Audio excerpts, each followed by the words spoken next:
The UN Global Sustainability Panel, of which I have had the honor of being a member, has now presented its report, a call for action. Why?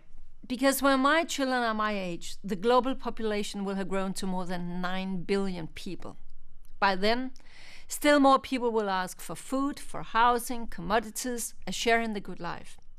For example, already by 2030, the world will need at least 50% more food, at least 45% more energy, and 30% more water. How can we combine, on the one hand, the economic growth we need to accommodate all these needs, and on the other hand, resource limitations and climate change? How can we make sustainable development happen?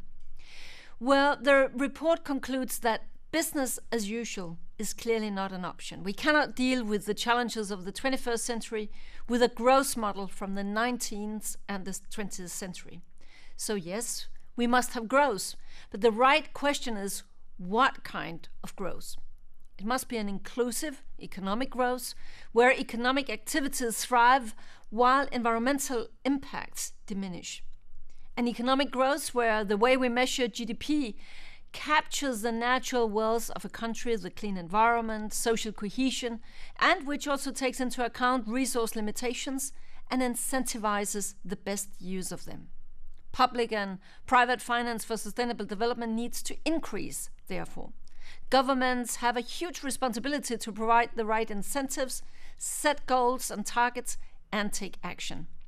For example, by incorporating the social and environmental costs when pricing goods and services and when pricing pollution, and by creating incentives for consumers to make sustainable choices. Green growth is about maintaining and improving our quality of life while ensuring pollution does not undermine economic growth.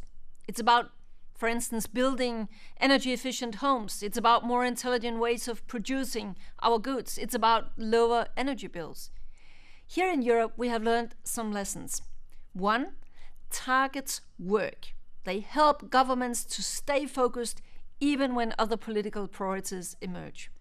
And 2, pricing works. For example, we have a price on carbon. We tax carbon while we are also looking at even smarter ways of taxing energy and resources more, while taxing labor relatively less.